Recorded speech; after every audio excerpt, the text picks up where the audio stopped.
So guys, Nnamdi Kanu was sentenced to life imprisonment for a crime that he knows nothing about. Nnamdi Kanu was passed a very wrong judgment. They passed a judgment on him that he knows nothing about. The real bandit, the real terrorists are in the bush, killing people from one state to another, but they had to tag Nnamdi Kanu a terrorist. Unfortunately, those he loved and fought for has turned their back against him. We really need to ask questions in this country. We need to fix things in this country. If Nnamdi Kanu was sentenced to life imprisonment for things he knows nothing about, that means that many of us in this country are not safe. That means that all of us in this country are just walking dead.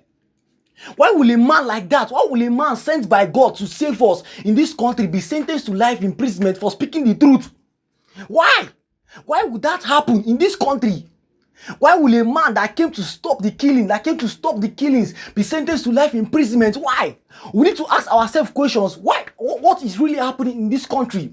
Just imagine, Nnamdi Kanu was sentenced to life imprisonment because he's fighting for people he loves. A man that God has sent for us, a man that God has sent to help us, to see us through. What is really going on in this country? We need to calm down. We need to calm down and ask ourselves so many questions. It's inhuman. I'll be playing a short video for you guys. I'll be playing a video for you guys to watch. Does Barrister here know about a man called Sheikh Gumi? Do you know him? Yes, I know him. Who is he? And is he free walking about on the streets today? The angle you guys are going, honestly, is driving me crazy. You have left the substance of the issue. It's just like somebody who is busy digging foundation forever when others are busy building houses. The issue about Nnamdi Kanu has nothing to do with the law. I've said it over and over again. If you keep on arguing that Nnamdi Kanu did this with his legal paper, he's supposed to be represented by his legal representatives. That is his legal representative. That's the reason why he was convicted. You are missing the point, because that is not the point.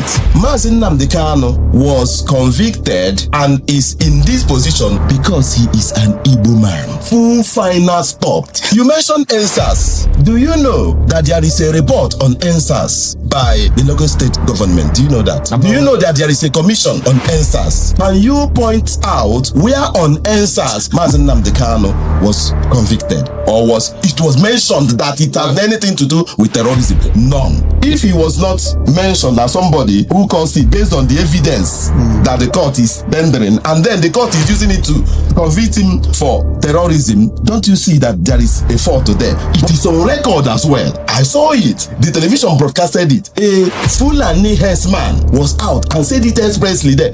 Do cows give birth to guns? These guns that we are using to terrorize these communities was given to us by politicians. This person is not in court. Those politicians were not indicted. Another major fact is those who are expressly sponsoring Boko Haram, those from the north, we are convicted. We are expressly indicted. Their names were published in court in the US. Nigeria kept quiet because they are not honest. Another major one is Sunday Igboho. Sunday Igboho was carrying arms. He's a Yoruba man. Sunday Igboho, as I'm talking to you now, is free walking about on the street. There is no. Nnamdi Kanu was tried at the federal court and was charged with federal crimes. And Nigeria practices a federal system of government. We may or may not agree with that.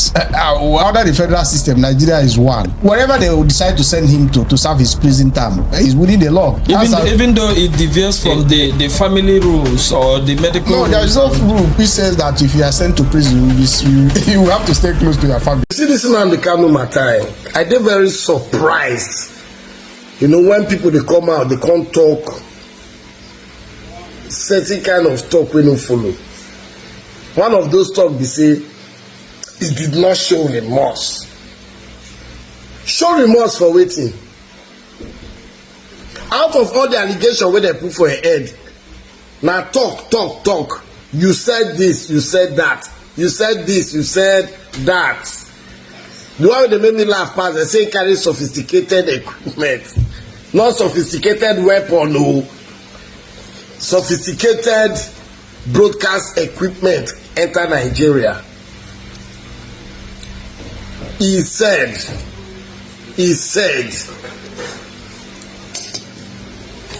You no get anyone will say he did. That na number one. Number two, another two people they talk be saying jump bail. How do you mean that he jump bail? If na you no go run. When they surround your house to oof you, in the process they oof some people. Will you say they didn't come for him? In the process, he lose in parents out of IBP and fear and shock. Oh, you expect me no base. Oh, you expect me no base. Me no base. And the one where they surprise me past now, that one where they call like Gumi. We come out, come talk, say where say safe to say Nnamdi Kanu show remorse. Say him for beg for him. Say for chukumat on top the matter.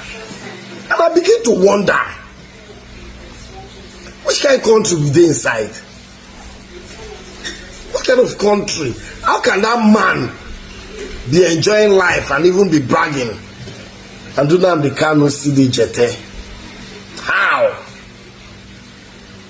For the whole Nigeria, no let that guy know be Bokite so. No let him know bandits. And they negotiate for them. To say the country serious, Therefore don't know what they do about that matter. But na film, we all they watch. At the end, God will win. And the lives of Nigerians, those who don't move on top this matter, their blood will speak. And there will be peace again in Nigeria. And I tell them, I say, Nnamdi Kanu no be ordinary, no be by person. Everything wey don happen, they come. Talk am. There is nobody as upright as that man right now in Nigeria. Nobody as upright as Nnamdi Kanu right now in Nigeria. Because now some people they don't collect Guje lock up. Collect Guje well, lock up. Lock up. Bone every agitation. But this man has stayed steadfast. Despite the tribulations, he still hold on strong. He deserves some respect. Give him his flowers, Kiko. So guys, let's get into the news of the day. Lawyer Ejimakor rejects Nnamdi Kanu's terrorist tag, says IPOB leader will triumph.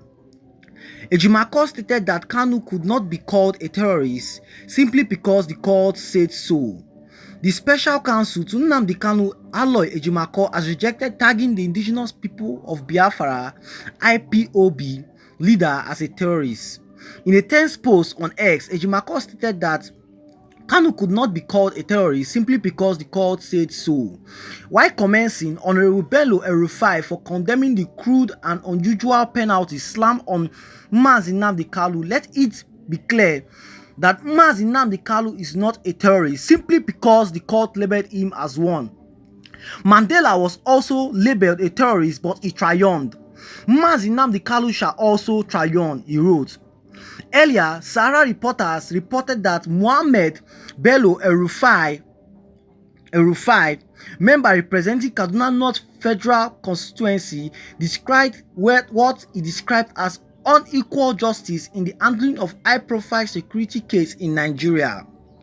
Speaking during plenary, Erufai questioned why a recent convicted Boko Haram member identified as Hussein Ismail received a 20-year sentence from a high court, while IPOB leader Nnamdi Kanu was handed a life sentence just a week earlier. I don't understand why one terrorist gets 20 years and the other gets life. There is this idea that justice is served differently and it affects the problem, Erufai said. Echoing concern earlier raised by another lawmaker. The Kaduna lawmaker, who apologized for arriving late due to ill health, warned the inconsistency in justice delivery risks worsening Nigeria's fragile security climate. He argued that disparity in punishment feeds public perception that the judicial system treats groups and regions differently. An issue, he said, must be urgently addressed if the government hopes to win public trust in its fight against insecurity. El-Rufai backed President Tinubu newly announced security plan for insists that execution, not merit pronouncements, in Nigeria real challenges. Our problem is now announcing plans. It's not announcing plans, it's executing them with clear timeline. This parliament must insist on those timelines, he stressed. He also called for immediate increase in the salary and welfare of officers and police, describing Nigerians' policies ratio as dangerously inadequate. So guys, what do you have to say about what is really going on in this country? Are we really is the country ready to help the situation? Please, I just want you guys to hit the subscribe button and follow for more trending videos.